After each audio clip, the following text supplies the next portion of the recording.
আরও সুস্পষ্ট হলো নিম্নচাপ অঞ্চল। শনিবার সকালে স্থলভাগে প্রবেশ, দশমী পর্যন্ত বৃষ্টির সম্ভাবনা দক্ষিণবঙ্গে। আলিপুর আবহাওয়া দপ্তর জানিয়েছে শুক্রবার সকালে নিম্নচাপ অঞ্চলটি ঘনীভূত হয়ে সুস্পষ্ট নিম্নচাপ অঞ্চলে পরিণত হয়েছে। আগামী 24 ঘন্টা তা আরও পশ্চিমে সরবে।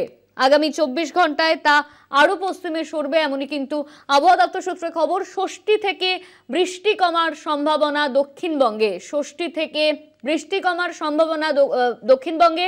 দশমীতে ভারী বৃষ্টির সম্ভাবনা।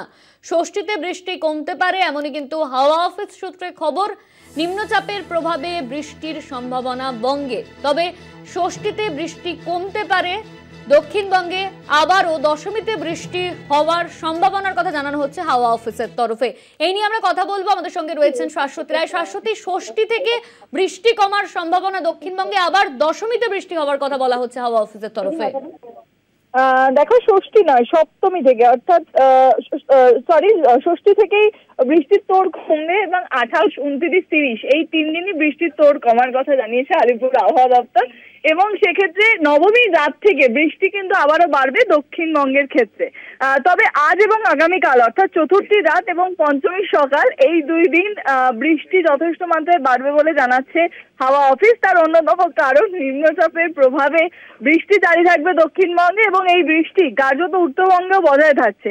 তবে মধ্যিখানে 3টে দিন কিছুটা হলেও স্বস্তি। সেক্ষেত্রে ষষ্ঠী, সপ্তমী এবং অষ্টমী এই 3 দিন বৃষ্টি হালকা থেকে মাঝারিভাবে দক্ষিণবঙ্গের একাধিক জায়গায় হবে বলে জানানো হচ্ছে। এবং কলকাতা শহর, কলকাতার ক্ষেত্রে আংশিক মেঘলা আকাশ থাকলেও কয়েক ফসলা বৃষ্টি বিক্ষিপ্তভাবে দুপুর থেকে সন্ধ্যে পর্যন্ত হওয়ার সম্ভাবনা আছে। তারপর বৃষ্টি থেমে আবারও কিন্তু ভোর রাত থেকে বৃষ্টি হতে পারে বলে জানাচ্ছে আবহাওয়াবিদরা। তবে সম্পূর্ণভাবে নিম্নচাপের অবস্থানের ওপর নির্ভর করছে এই কদিনের আবহাওয়া। তবে যেহেতু নতুন করে আরো একটি নিম্নচাপ তৈরি হচ্ছে 1 অক্টোবর, সেই কারণে নবমীর থেকে, অর্থাৎ নবমীর রাত থেকে বৃষ্টি বাড়বে এবং দশমীর দিন প্রবল বৃষ্টির সম্ভাবনা রয়েছে দক্ষিণবঙ্গের একাধিক জেলায়, বিশেষত উপকূলবর্তী জেলাগুলির ক্ষেত্রে। এবং শহর কলকাতাতেও কয়েক ফসলা তীব্র বৃষ্টির সম্ভাবনার কথাও জানিয়েছে হাওয়া অফিস।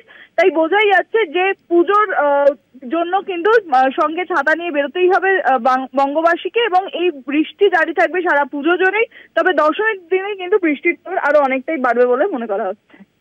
ধন্যবাদ তোমার শাশ্বতী। আমাদের সঙ্গে ফোন লাইনে ছিলেন আমাদের প্রতিনিধি শাশ্বতী রায়।